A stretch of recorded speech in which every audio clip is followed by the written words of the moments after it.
Hi, everyone. Tonight we're going to be joined by Steve Ehrens, who's a CPA and Wealth Advisor, and somebody who has actually come to speak to the Maplebrook community at the school over the past several years. So I'm really excited to have him on, and we will probably kick off the festivities in just a minute or two. So hang in there, okay? Thanks. We also do the broadcast. We put it on Facebook Live, so I was just kind of introducing that to the people that are going to see us on Facebook. Steve.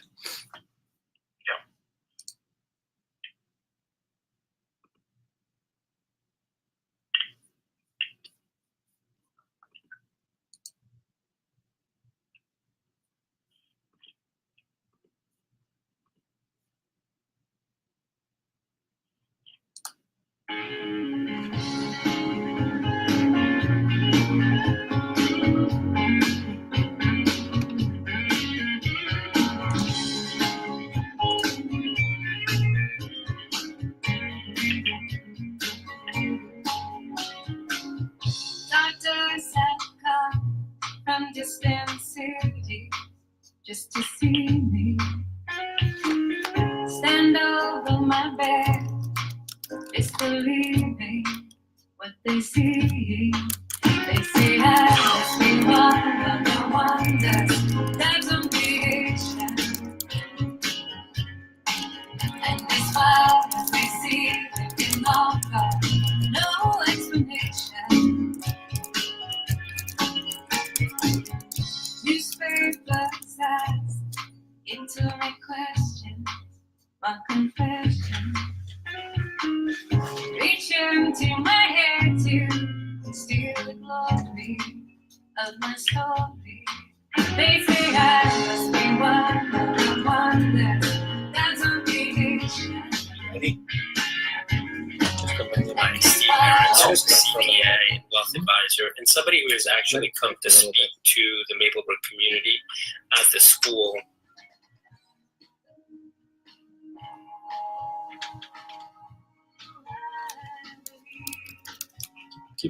Keep playing it, it's fine.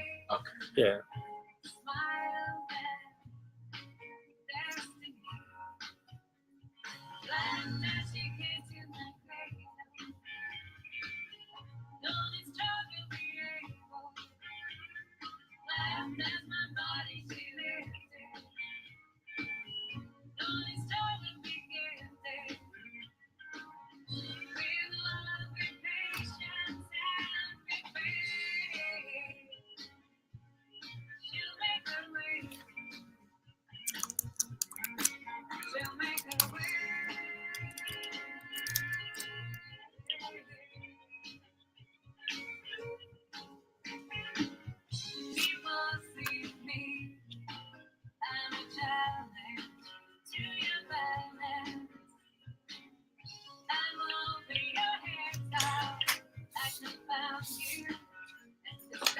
Now? Sure.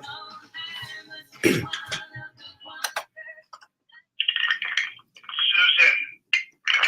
try to keep it quiet. Good evening, everyone. Good evening. It is Wednesday night at 6 p.m., so you are listening to tonight's broadcast, A Focus on Education with Maplebrook and the Institute for Collegiate and Career Studies. My name is Sandro Ore, and I am your host. As usual, we are broadcasting live from Pauling Public Radio on 26 East Main Street in beautiful downtown Pauling. You can listen to us live on TuneIn Radio or by tuning in online at paulingpublicradio.com or thebeatofthevalley.com. We are also going to be posting the Mixcloud of this broadcast on our own websites at maplebrooksschool.org as well as iccsprogram.org. Tonight, we are joined by someone who is not in education per se, but somebody who actually has a lot to share that is useful information for families that have children with special needs and disabilities. And his name is Stephen Ehrens.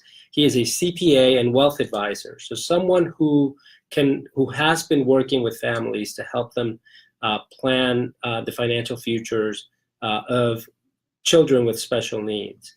And I believe we have Steve on. Steve, are you on the line there? Yes, I am. Thank you, Sandro, for inviting me to speak tonight.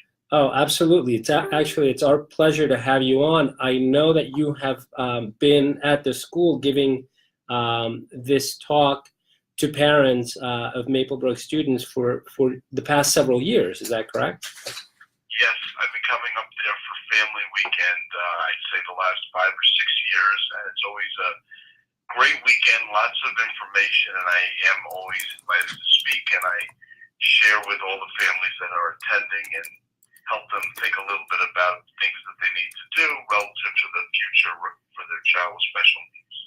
Okay, so tonight we're going to be talking a little bit about utilizing special needs trusts and ABLE accounts, and that's just a teaser. We're not going to get into that right at this moment, but we want to kind of get a little bit more of your background. So I know you're a CPA and you're a wealth advisor, but how did you get into helping families plan for the education of children with special needs?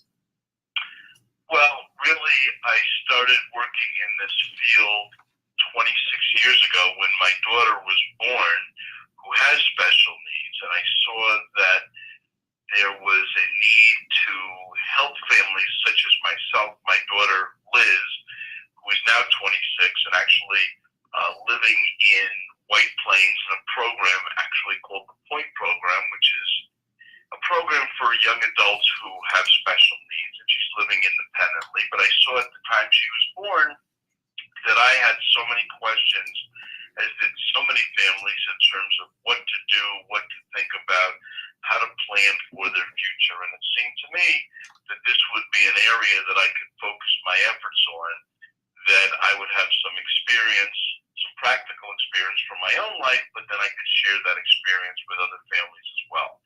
So I've really been focused exclusively on trying to come up with strategies, helping families such as myself plan for the future for their children. Okay, thank you. And I'll just fill you in. Some of the folks that have joined us online are international people, and so this might not specifically apply directly to your markets, but I think there are probably resources that are also available to those of you that are tuning in from other countries within your own geographies, that the concepts that Steve is going to share with us tonight will probably be useful concepts for you to know and be aware about. And I'm sure that there are financial institutions and planners in your countries that can help you find those products that can help you in your situations. Steve, can you tell us, over the past year or so, we have been talking to folks about special needs education and the type of work that we focus on doing over at Maplebrook and the Institute for Collegiate and Career Studies. But what, specifically in your case, you said that your daughter had special needs. Can you share with us what those were?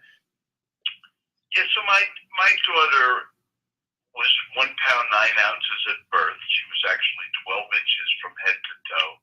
She barely survived childbirth, so I knew right off the bat that we were going to have some issues with her going forward. She really has a few different areas of disability. She has a IQ that's below average.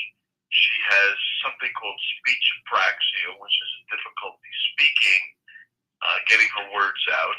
And she also has a lot of social issues in that she doesn't really know how to talk in an appropriate manner. She doesn't read social cues. She doesn't know how to relate well with her peers. So we knew right off the bat that these were going to be issues that would be with her throughout her whole life, and we decided early on that we would have to plan to make certain that she has as full and rich a future as we could possibly provide to her.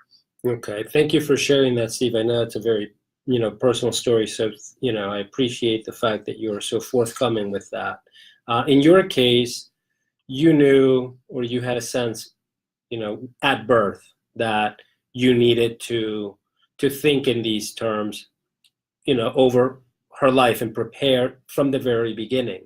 But we have folks out there that may not learn about the disabilities that their children have until later on in their development. How important is it to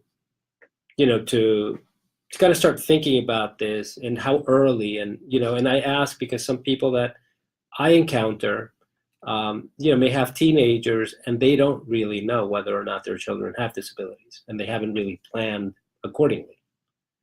So the key to planning is not necessarily knowing what your child's disability is in terms of how they're going to do or how maybe they are going to be impaired going forward, but rather to plan in a flexible manner.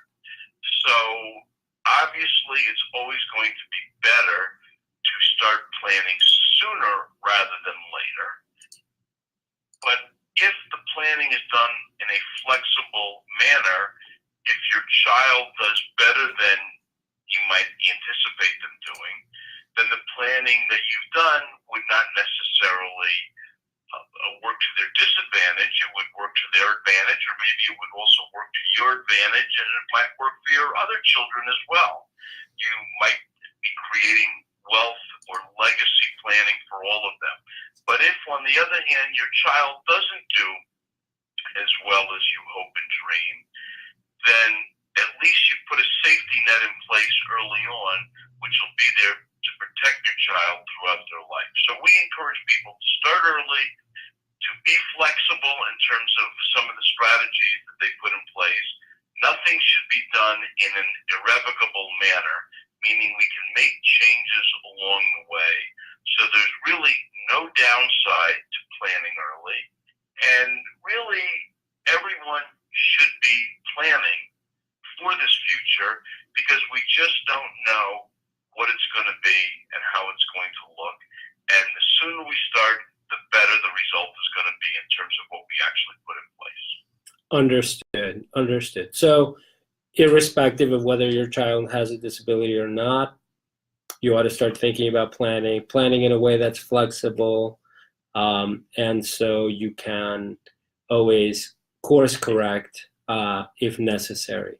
So that's correct. Excellent. So what are some, I'm a dad, right? I have a 12-year-old. I have some ideas, some thoughts, some concerns. Like, what are some of the more common thoughts, concerns that parents have that you have encountered in the work that you do? Well, I think the biggest thought or fear that I have, that most families have, is what will their child's future look like when they're no longer here? My feeling, and most families feel, that as long as the mom or dad are alive and here to make sure that their child is okay, has what they need, then everything is going to be fine.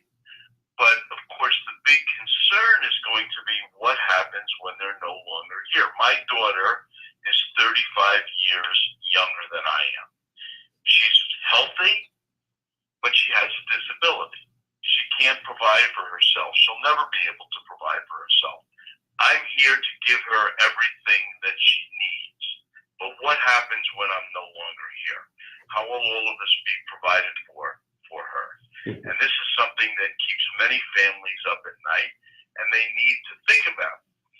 When a child is going through school and they're learning and they're working with their districts or with the private school, trying to do what can be done from an educational standpoint, from a vocational standpoint, there is a plan, a future in terms of getting them to graduation, whether that be at age 18 or age 21. The concern beyond that is also what happens next. So what happens when the kids graduate from the Institute at Maplebrook? Where will they go? What will their lives be? Will they be independent? Again, if mom and dad are here to supplement their support, that's great. But what happens when these are the things that people worry about, that everyone thinks about, and we have to plan for. Right. Some of the things that we hear, and you probably hear this too, it's as parents, obviously, we are the ones that are primary caretakers, or at least that's how we view ourselves. And so we don't want to pass that responsibility on to other family members, as an example. The things, and you talked a little bit about this earlier about, having some flexibility within your planning, whether that's financial or otherwise, because there are changes unforeseen changes, there could be changes in state and federal laws, for example, or regulations might change in the county where you live. Services could be added or taken away. And so there's got to be some wiggle room there that you allow in your planning.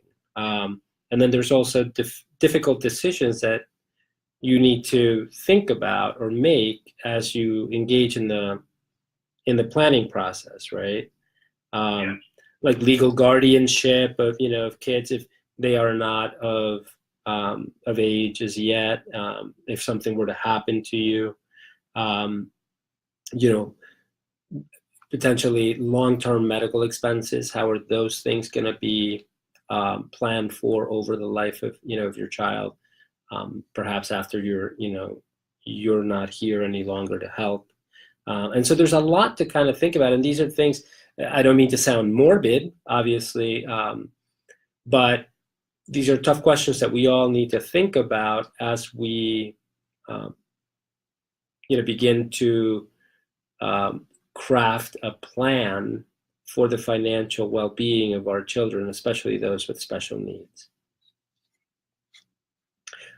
So, Steve, I alluded earlier on to the fact that we're going to jump into understanding special needs trusts and ABLE Act accounts. But before we get into that, and I think maybe what we'll do, because those are really meaty subjects, maybe we'll hold those until our second segment. But going into that, you sent me a document that talked about a five-step planning process. Maybe what we can do is actually go through those as a lead-in into the meatier subjects that we'll tackle in the second segment. What do you think? That's fine. So, talking a little bit about the planning process, what we typically do is we try to sit in everybody's own specific situation. Every family is different. Every child is different. So obviously, the first step is to get to know them, to understand exactly what they are looking to accomplish, what their goals and objectives for their child might be. You made a comment before, which was, we're not looking to put too much responsibility on others within the family, say siblings, for example. My daughter, she has a twin sister. It's not her twin sister's responsibility to provide a future for her. It's my responsibility. But this is, of course, the way I view the world, not necessarily the way others view the world. Sometimes families feel that they want other siblings or other family members to care for those with a disability. Sometimes when children are severely disabled, they may end up moving into a group home at some point. So we try to sit and understand exactly what the level of ability and disability is of this child with special needs. We try to understand the family's financial situation, and then we try to craft a plan that we can implement that will give us this future for this child with special needs that would also be within the family's ability to fund this program, and then ultimately result in giving everyone peace of mind knowing that when mom and dad are no longer here, that this future can in fact be achieved. Okay, so that was really well stated. I think it's easy to understand and easy to follow. So if you would allow me just to recap, make sure that I got this. So set goals, right? So somebody like yourself, a financial professional, meet with the family, talk with the family, really try to understand what those families' specific goals are, and then along with that, begin to assess the current financial situation that a family has, right? Given those two inputs,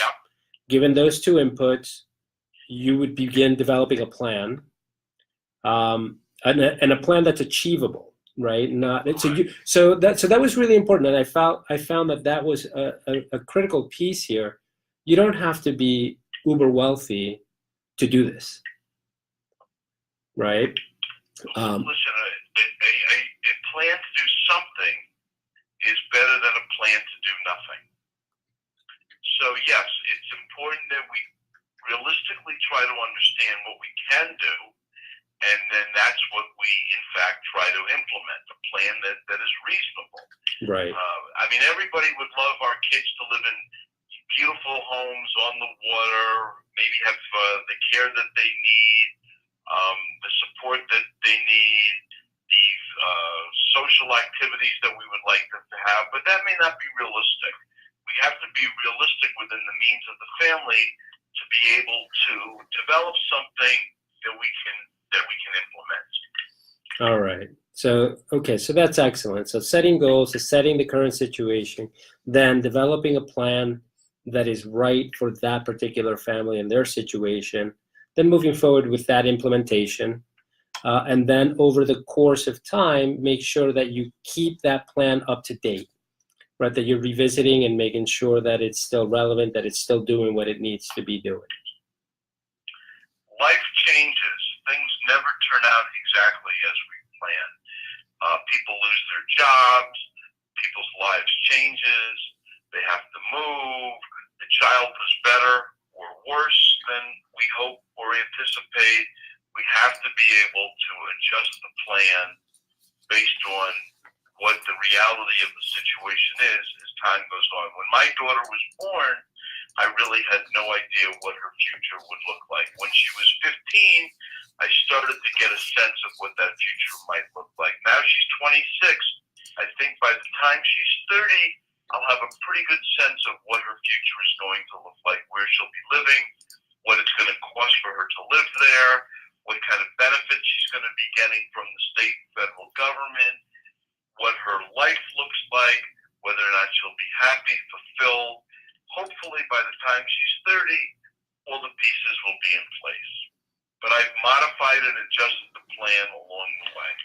All right. So excellent. So on that note, we have come to the end of the first segment. So we're going to turn it over to Matt, who's going to play a little music to take us out. We'll be back in a few. Thank you. All right, Steve, thank you. So what we'll do when we come back from break is we'll just kind of jump straight into, special needs trust. I'll just, kind of say, we covered sort of the planning, et cetera, and we talked about the special needs trust, enable accounts, and those are the two things that we really want to kind of give you the time to talk about, because that'll be very helpful for people that are listening in. We'll see how long that takes us, and then we'll go on a break, and then come back and sort of recap and wrap it up. Okay. All right, excellent. Thank you, Steve. To take you out of this place, somewhere you can lend a hand in return for grace. It's a beautiful day. Sky falls your feet. It's a beautiful day. To let it get away on the road. You got no destination in the mind. It amazes our imagination. Love this time. Even if that doesn't ring true, you've been all over, and it's been all over you. It's a beautiful day. To let it get away. It's a beautiful day.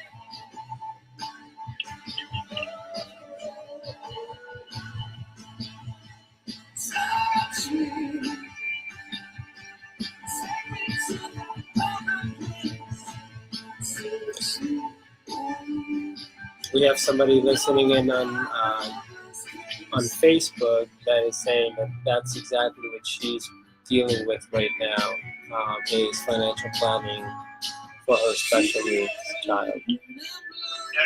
Yeah. So what we'll do is so for everybody that's out there listening, we are going to put Steve Ehrens' contact information on our Facebook page, along with his information on our website when we post the broadcast on our website, so that anyone who's interested in reaching out to him can do so and learn more about his services and how to engage with him for financial planning for your children.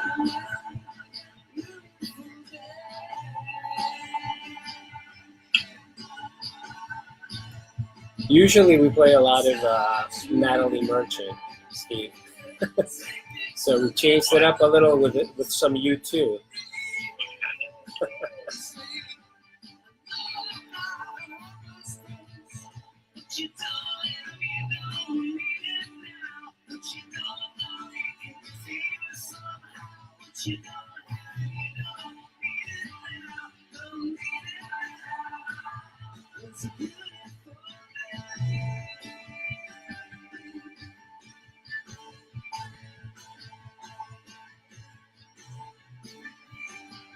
Do you want to go back?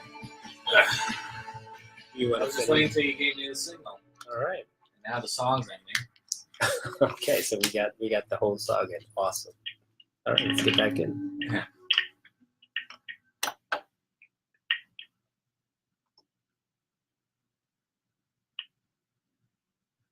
All right, welcome back, everyone. You're listening to Focus on Education with Maplebrook and the Institute for Collegiate and Career Studies. As usual, on Wednesday evenings, we're broadcasting live from the Rush Studios at 26 East Main Street in beautiful downtown Pauling. You can listen to us live on TuneIn Radio or by going on the paulingpublicradio.org website or thebeatofthevalley.com. Tomorrow, we will upload this broadcast onto our own websites at iccsprogram.org and maplebrookschool.org. Tonight's topic is planning for the future of a child with a disability. And we're joined by Stephen Ehrens, who's a CPA and a wealth advisor with Northwestern Mutual. When we started the broadcast, we talked about two specific resources that I think are very useful when planning for the financial future of children with special needs and disabilities. And those are special needs trusts and ABLE Act accounts. And so I'm going to turn it over to Steve to talk about each one of those, because I think this information is going to be super useful for everyone.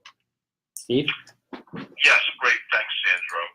So I think before we talk about special needs trusts and ABLE accounts, we have to understand a little bit about what's out there in the world of benefits and how do we get benefits. So essentially, when your child turns 18, they are eligible to apply for two significant governmental benefits. The first is through Social Security, and it's called SSI, or Supplemental Security Income. To qualify for SSI, your child would have to have less than $2,000 of assets in their name and to have a Social Security recognized disability. That might be something such as autism or Down syndrome, something that the Social Security Bureau would recognize as a disability. If your child had an intellectual disability, which is typically a disability where their IQ is below 70, that would also qualify. But assuming your child had no assets in their name, and I say no assets, that really essentially means less than $2,000 of assets. Okay. They can't have 529 accounts, they can't have savings accounts, they can't have custodial accounts. essentially they can't have any money in their name up to this $2,000 limit. You can walk them into Social Security, and if they qualify, they can be awarded up to $771 a month by Social Security, which would then give them money to provide them with food and shelter. So the money is not given to the kids to save, the money is given to them to spend on food and shelter. Now, if your child were working and earning money, then that benefit would be reduced. If your child's living at home, the benefit would be reduced. So the maximum benefit would be roughly $771 a month. Now, the other significant benefit is Medicaid. Medicaid, also, your child would have to have a recognized disability. They would then be eligible to get medical insurance through Medicaid, and they also might be eligible to receive some money for housing. That might be group housing or maybe some housing supports based on where they're living, but Medicaid would be the provider of money for housing, medical insurance, and supplemental security would be the provider of monies for the kids for food and shelter. So these are the two big benefits programs that would be available, and they would then be able to secure these benefits if eligible starting at age 18. Now, if your kids are successful in getting these benefits, of course, I call these poverty level benefits. These are not benefits that are going to provide our kids with the life that we want them to have. They provide them with just really a bare bones safety net. So what happens is we as parents will then supplement our children's needs with our own money. So for example, my daughter is receiving some benefits, but I'm paying her rent in the condo that she lives in White Plains. I pay her phone bill, her cell phone bill. I pay her Uber bill. I pay all kinds of different bills through my assets while she's getting some benefits, and she's also earning a little bit of money. The benefits plus what she's earning is not enough to give her the life that I want her to have. I'm supplementing her needs with my own assets. The problem occurs when I die. And if I die, I would like to, I say if, when I die, I want to make sure that my daughter Liz will still continue to receive the benefits that we've fought hard to get her. But I also want to make sure that these supplemental monies are going to be available to continue to fund all these other expenses that she cannot afford to fund herself.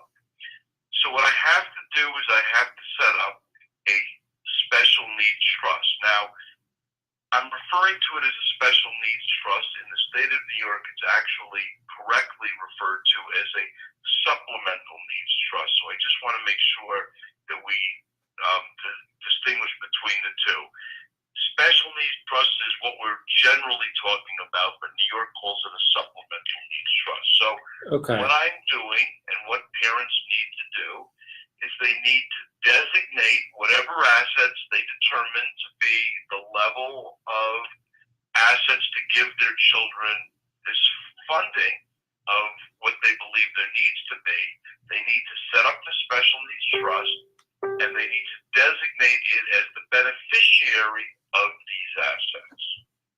Now, it's very critical that this trust be set up in accordance with, in New York, the New York state laws. Because my daughter gets benefits, our children's needs when I'm no longer here. For example, my trust has been funded. That trust will need to be disclosed to Social Security and Medicaid, and they're going to try to either stop funding her benefits or try to grab the money that's sitting in the trust. So if the trust is properly drafted, they cannot have access to the funds in that trust, and those funds will be there and will be available to supplement whatever her needs are. Now, the important thing to realize is that the money in that trust is going to be distributed for her benefit by a trustee.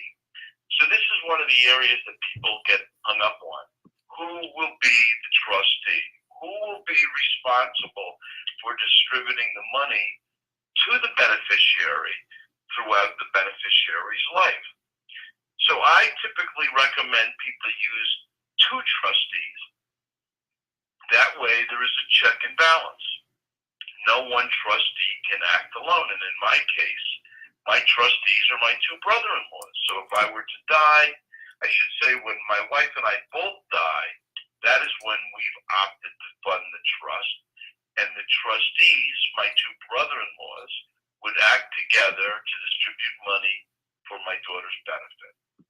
But that, of course, ultimately is not going to work because we're all in our 60s and my daughter is only 26. So at some point down the road, we will have to change the trustees to a contemporary of hers. So that trustee might be it could be her sister and a niece or a nephew or a cousin. It could be her sister in a financial institution. Again, I always recommend two trustees because then neither one can act without the other one, and the monies that are in the trust are safe. So very critical that the appropriate trustees be set up. Okay. Now, sometimes people say to me, I just don't know if I need to do this because I just don't know if my child is special needs enough to have a special needs trust. And I would say to you, there's no downside to setting up a trust. First of all, I don't trust my daughter with the money that I'm going to leave for her. I want the money to be distributed out by someone other than her for her benefit. She would never be able to manage the money that's going to be left in the trust for her benefit. There are predators out there that would prey on her and prey on our kids if they knew that they had money. There are creditors out there. Suppose she were sued, she would obviously have risk of loss of these assets if they weren't in a trust. Suppose she were to get married and then divorced. Well, the money that's in the trust will be there and it will be protected and it won't be taken by her then to be ex-spouse, which would obviously deplete the monies that I've left behind for her benefit. So the important point to remember with a special needs trust is this. It's there to distribute monies for our special needs children for really any and all expenses that the trustees deem appropriate. It will allow them to continue to get SSI, which is distributed through Social Security and Medicaid. The money is totally protected. And when Liz ultimately, my daughter ultimately passes away, whatever money is left in that trust, it would then be distributed to her children if she had any, or her sibling and or her siblings' children. Now, it's also important that everybody understand that this trust has to be set up with an attorney, and that once the trust is set up, all your assets that you designate for this child with special needs be designated to pay into this trust. It has to actually be named on all your legal documents, whether it be your insurance policies or your 401ks or investment accounts. You can no longer name your child with special needs as a beneficiary. You have to name trust. Sometimes grandparents want to leave money for their grandchild with special needs. They should designate this trust as the beneficiary. They should not designate the child. If the child receives the money from the grandparents or from parents or from anyone for that matter, they will then lose these benefits that are out there that we spent so much time and effort and energy to try to get to them. Okay, so just to kind of recap, the benefits that are out there available through social services are SSI and Medicaid, and they each have certain thresholds that you must meet. You can't, in the case of SSI, the child can't have assets in excess of $2,000. In Medicaid, just to interrupt, the limit is $1,500. And in Medicaid, the limit is $1,500. And so these are what you've termed sort of poverty level type of benefits that are really taking care of the bare minimum. And so setting up a special needs trust. And in New York, that's called what, Steve? A supplemental needs trust. A supplemental needs trust in New York. But then this entity, this trust, is the one that you fund, basically, that you channel any assets that you want to leave for your special needs child. You channel them to this trust so that then that money can be dispersed in a responsible manner as the child, needs over the course of their life. Correct. Okay. Let me just interject two things. Most people fund the trust at death, which is typically what I recommend. And once the trust is funded, it becomes irrevocable, meaning it can't be changed. So typically I recommend families hold on to their money, use it purely at their discretion for the benefit of their special needs child, but then to fund the trust at death. Got it. Okay, so then this way you have the discretion as to how to use the funds. Correct. Okay. All right. Well, that's great. And it's a lot of information to unpack, and that's why, this is going to be up on our website. So everybody that is interested in the subject can go and, and take a listen. Now, the second one, and what we're going to do is we're probably going to just forego our second break because the next topic is the ABLE accounts. Is that correct, Steve? Yes. Okay. Yes. So the second So- resource that's available out there, ABLE accounts. So let me talk a little bit about ABLE accounts. So I just got through telling you that we essentially have to impoverish our children so that they can get these poverty level benefits. By the way, the government, the federal government currently is $21 trillion in debt. So even though we're fighting to get these benefits for our kids, who knows if these benefits will even be available 10, 20, 30, 40, 50 years from now. I know I'm not going to rely on that. That's why I'm making sure that there are adequate assets to fund the special needs trust. By the way, just to interject, one of the ways that people typically fund the special needs trust is with the use of life insurance. And life insurance can be purchased for pennies on the dollar. And typically, people use an insurance policy that would be on the husband and wife together that would be guaranteed to last through their joint lives, but would ultimately pay when they both die. This is a very, very cost-effective way to fund a trust to leave money behind for their child. This is called a joint life insurance policy. Sometimes it's referred to as a second-to-die life insurance policy, but it's a lot less expensive to do this than to actually save the money to put into the trust to fund the future for the child. Now, I've just told you that you can't have any assets in the children's name. However, there is one exception. In 2016, the federal government allowed the opening of a new type of account called an ABLE account. It's actually an ABLE Act account. And these accounts will be available to use to fund some expenses for our children with special needs. First thing to know is that if you set one of these accounts up, it will not disqualify your child from receiving SSI or Medicaid or whatever benefits that they've been able to achieve.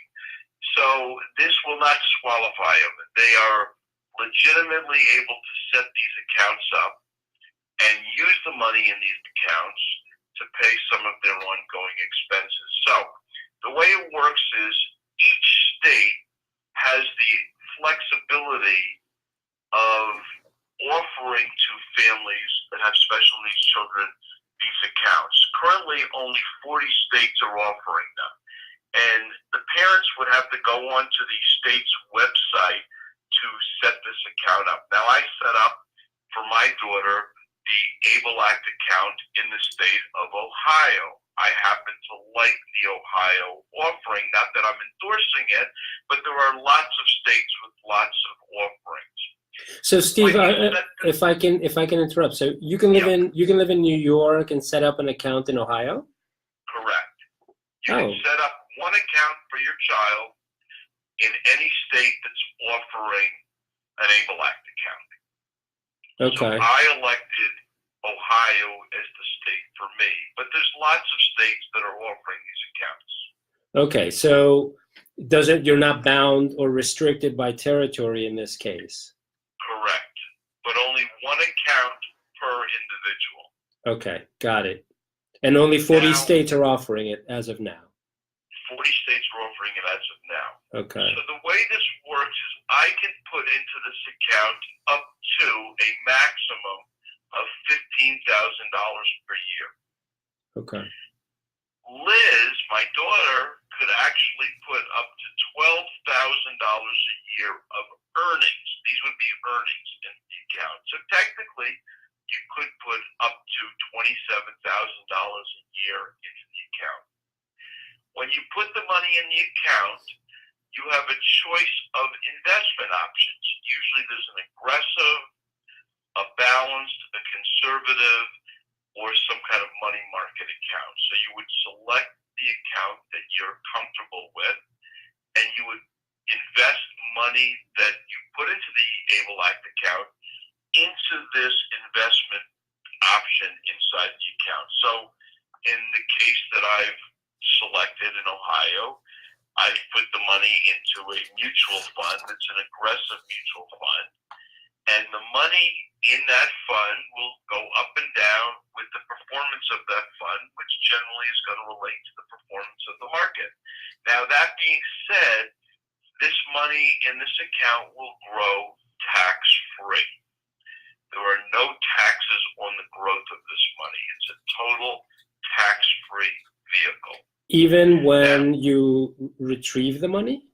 Even when you retrieve the money, it is a total tax-free account. So the money can be used for really any and all expenses related to her disability. So she could use it for her cell phone bill, she could use it for an Uber, she could use it for a restaurant, she could use it for food.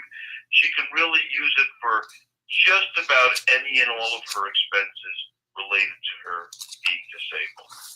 Now, the account that we have with Ohio, which is typical, but not all of the accounts offer this, have a debit card. So what you can do is you can fund the ABLE Act account, you invest the money grows tax-free, and then you can take some of the money and you can fund a debit card. So what I do is I'll transfer $400 at a time from the ABLE account onto the ABLE account debit card. And then she goes out, she has that card, and she uses that card to pay for any expenses that she's incurring. And I can go online and I can view these expenses. I can see where she spent her money, and I can make sure that it's being done in an appropriate manner. Okay, and so Now- just to reiterate, or just to make sure that I got this right, this is all separate from the assets, or this is supplemental to the assets that she could have through her earnings or through SSI, etc., and it will not impact her SSI. Correct. Now remember, if she's earning money and she's putting it into the bank and she accumulates over $2,000, she's going to lose her SSI.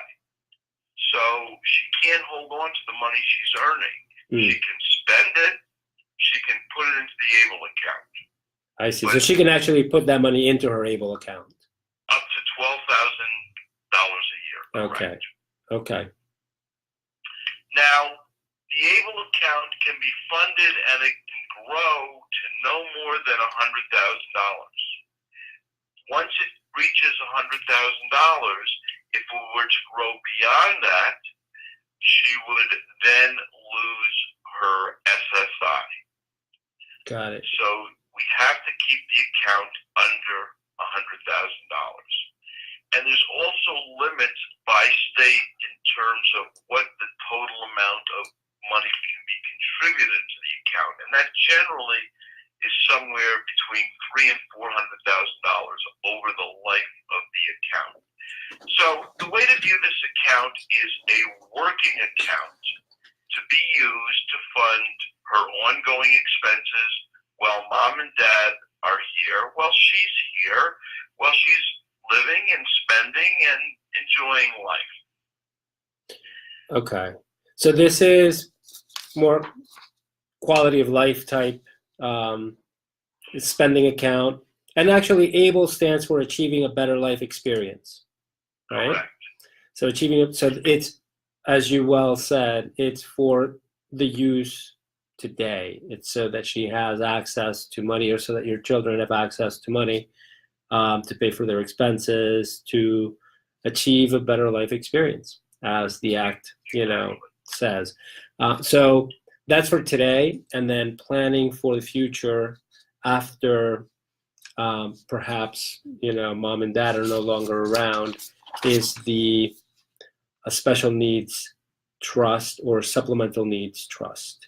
Correct, because you have to remember, if Liz is 35 years younger than I am, and she's going to theoretically be here for 35 years beyond me, assuming we live roughly the same life expectancy, that $100,000 that's in that ABLE account is not going to likely be enough to fund her ongoing life when I'm no longer here.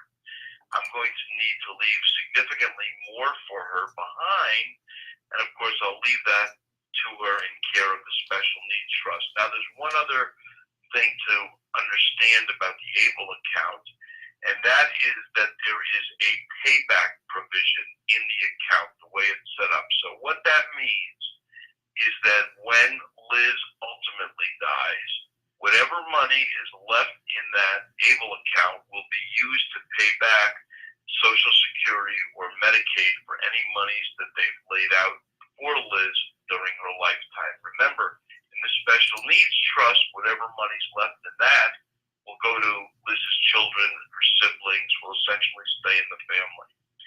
So the way I envision all of this happening is we'll fund the ABLE account while I'm here. Liz will be using the money in that account. She might be putting some of her earnings in it. She uses it when she goes to the supermarket to pay for some of her expenses. When I die, the special needs trust will be funded. The trustee will then know that they should spend the money out of the ABLE account first, because of course when Liz dies, if there's no money left in the ABLE account, there's no money left to pay anybody back with. Okay. But ultimately, once that money is gone, the trustees would then start to deplete the money in the special needs trust, and then whatever's left there will stay in the family. Okay, understood. So there's a lot of information that you shared with us, Steve, over the past hour, and it's been extremely useful. It's been really eye-opening, and a topic that we just haven't tackled at all this entire year. We focused on a lot of the educational aspects of special needs children and family or families with children with special needs, and rightly so. The topics week to week are really much more centered around developmental issues, educational issues that that folks encounter in their day to day. But this is another component that cannot be overlooked. Their well-being, our children's well-being, extends beyond their health and educational well-being. There's also financial well-being that we need to be mindful of. And so I thank you on behalf of everyone that's out there listening today or in the future for the time that you spent with us, talking to us about the importance of planning for the future of a child with a disability. I just want to recap before we sign off that there's a planning process, and we will be sharing Stephen's information on this post, as well as tomorrow on iccsprogram.org, as well as maplebrooksschool.org. So if anybody has any follow-up questions, Steve, I assume that it's okay that folks write to you with any questions regarding tonight's topic? Absolutely. All right, so there you have it, folks. His information will be made available to everyone. So visit us. The planning process is relatively simple, but you need to engage with a financial planning professional to make sure that you are going about this the right way, and that you can take advantage of the ABLE Act accounts, as well as the special needs trusts, and if you're in New York, supplemental needs trusts.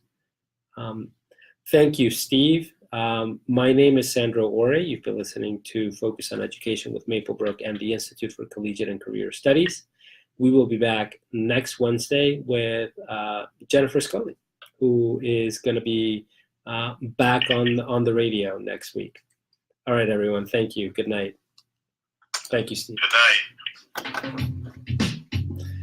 All right. I really appreciate your time. And I don't know if you felt it, but the hour just, breezed on by. And believe me, I skipped over a lot of stuff. Yeah, no, I know. There's a lot to cover. Right. There's a lot of nuance to all of it. But Yep. How did you think it went? All right? I think so. I think you did a really good job of explaining, a really intense topic, and a couple of, just focusing on those two items, the special needs trust and the ABLE Act account is more than enough to cover on a show like tonight. So, like I said, we're gonna put your information on, on the website and on the Facebook feed. So, if anyone is interested, they can reach out to you directly. Okay. Great. Sounds good. Thanks for inviting me, and I look forward to chatting with you again. I appreciate it, Steve. Have a great evening. Take care. You too. Thanks, Bye-bye. Rachel.